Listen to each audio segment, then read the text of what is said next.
Chapter 1. This tiny 8-foot shipping container used to be just bare steel. Later it was my kid's favorite playground with a roof deck, a stainless steel slide and a little shop built into it. In this video I'll show you how we build it and 5 mistakes you should never make when cutting or welding into a container. Tip 1. On containers we always measure openings from the outside, from the very outer points, which means the corner castings. If you measure from inside, you collect tolerances, then your frame doesn't fit the way you drew it. Tip 2. Always check the corrugation depth first. Standard sidewalls like those we had have about 36 mm and on the front wall around 45.6 mm. That alone decides whether you need a 40 by 40 or a 50 by 50 box section for your frame. Tip 3. Never use a box section that's smaller than the corrugation depth. If the corrugation is 36 mm and you use a 30 by 30 box, the frame only touches the peaks and floats over the valleys. You'll never get a fully welded watertight joint. Tip 4. We always drop the frame into the cutout, align it with magnets and tack it all the way around first. Only then we do stitch weld short sections, moving around the frame. Running and continuous weld in one go is the fastest way to warp the container skin. Tip 5. Anytime we expose bare steel, we prime it as quickly as possible. As soon as surface rust starts, you'll have to grind and clean it again. So weld, let it cool, prime it straight on. It saves a lot of work on container projects. Before we continue with the garage, I want to show you a project that happened in exactly the same period, and that's a very special one to me. It's a playground I built for my kids, and not just any playground, but one that lives inside an 8-foot shipping container. If you're new here, I'm Andy and I know containers. In episode 1 we planned and fought our way through the approvals for a container garage. At that point in time I was right in the middle of building that garage, and exactly the same period I built this 8-foot playground for my kids, which is what I want to show you in this episode. Chapter 2. The idea came up when we fully renovated our house in Germany. We stripped it right back, rebuilt it, replanned everything. And when we finally moved in, it was obvious the kids needed a new play world in the garden. But I didn't want a big permanent block of concrete in the yard. Nothing that you can only remove later with a jackhammer. If your life, the garden for the kids needs a change. And to be honest, the playground equipment you can buy off the shelf just didn't convince me at all. Most of it was wobbly, cheaply made, ugly to look at, or all three in the same time. Chapter 3. So I started planning my own playground. The basic idea was an 8-foot container at the centerpiece, a modular system that you later can take apart again, move somewhere else, or even sell it on. In the end, the playground was made up of 4 main elements. The 8-foot container itself, a roof deck that sits on top, a staircase on the side and a stainless steel slide. Everything was designed to be slotted together or bolted on. Underneath we only used small pad footings, nothing that would turn the garden into a permanent concrete slab.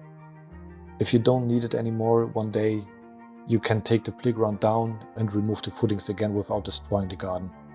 All up, the project cost around 13,000 to 14,000 euros, including material, steel, timber, labor, transport and concrete. That's definitely more than a standard off-the-shelf playground set, but in return you get something that can last for decades, that could easily serve several generations, and that keeps the value because you can relocate or sell it later. Chapter 4. As always, I started with the drawings. Not with the roof pitch.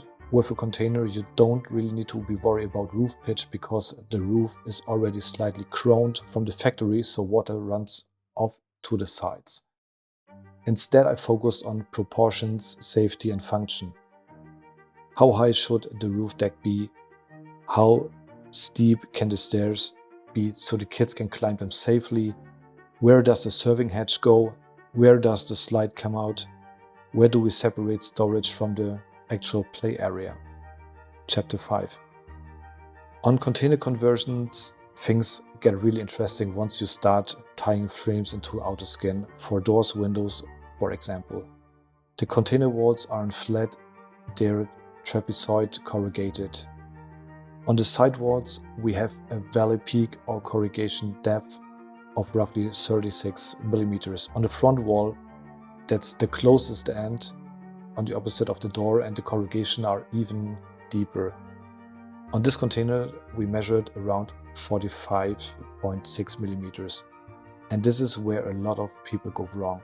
Many DIY builders simply grab 30 by 30 box sections for their window frames. The problem is, if the corrugation is deeper than your box sections, the frame only touches the peaks end of the sheet and it's floating the valleys.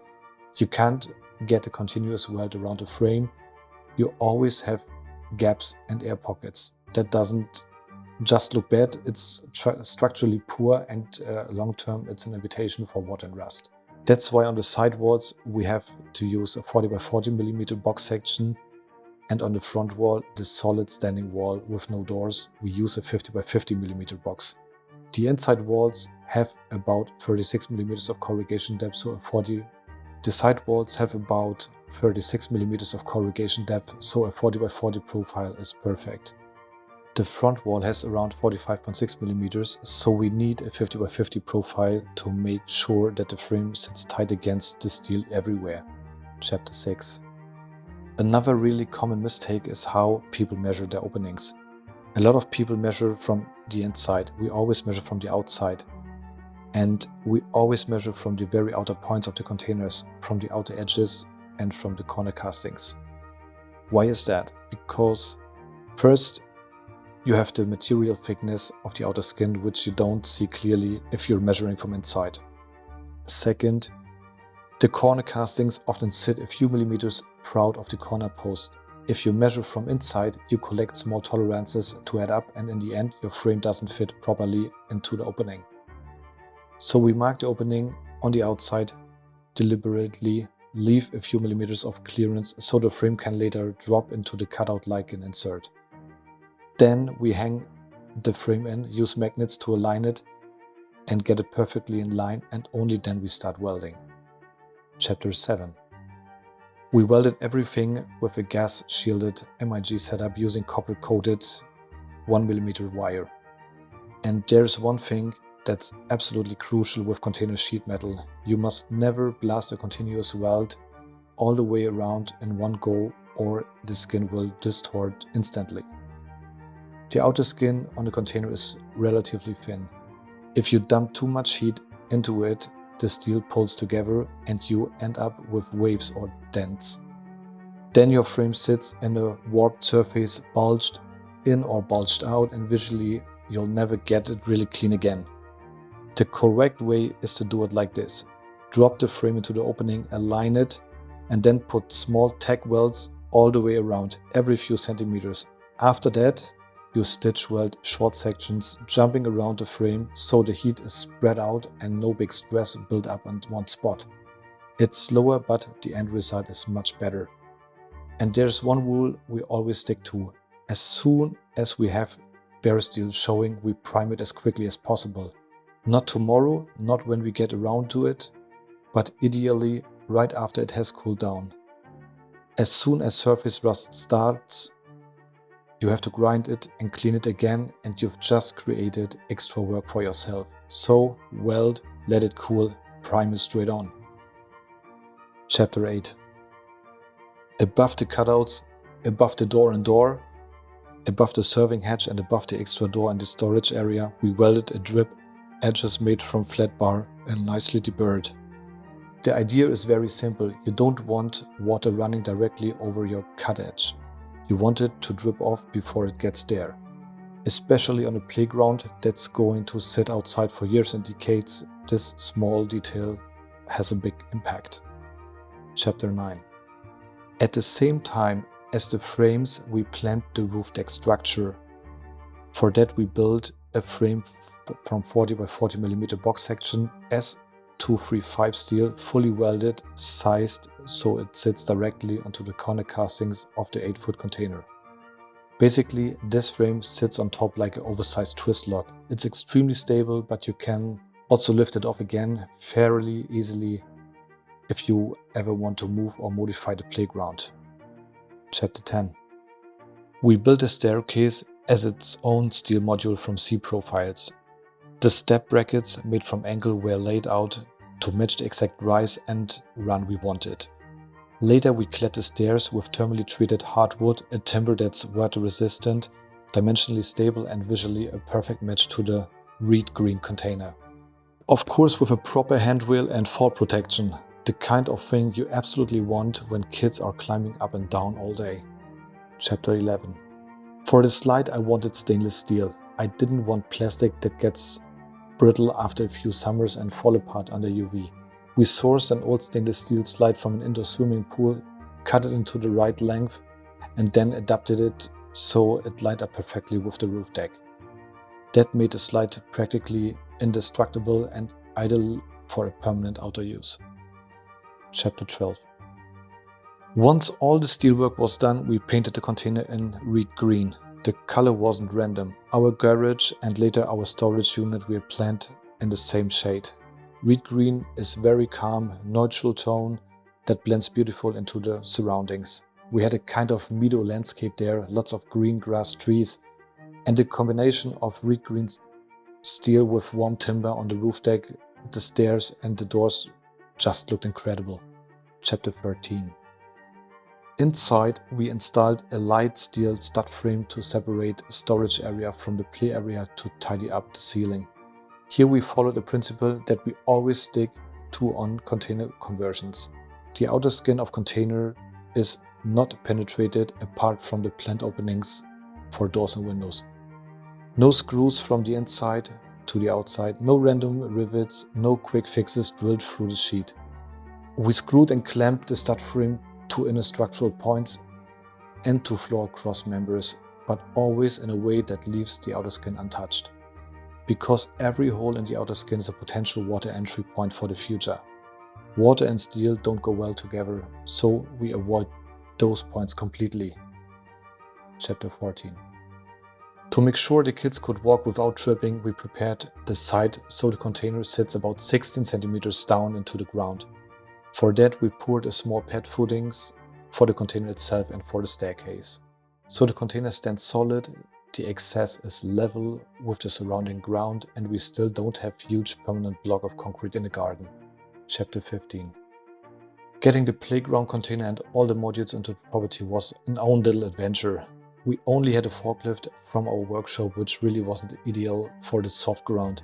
It sank up multiple times, we had to pull it out, reposition it, line everything up again. But after 3 to 4 hours of wrestling with it, we finally had the container, the roof deck and the stairs and the slide all sitting exactly where they're supposed to be. 16. And then suddenly this playground was standing there exactly as I drawn it. Roof deck on top, railings mounted, staircase neatly aligned, stainless steel slide connected, everything came together. The kids loved it from day one. They decorated it, moved in their first toys, invited friends over and spent hours of playing on it. For them, it was simply a play paradise. For me, it was my first fully thought through modular playground project, not the first container project overall, but the first one where everything revolved around kids' safety and play value.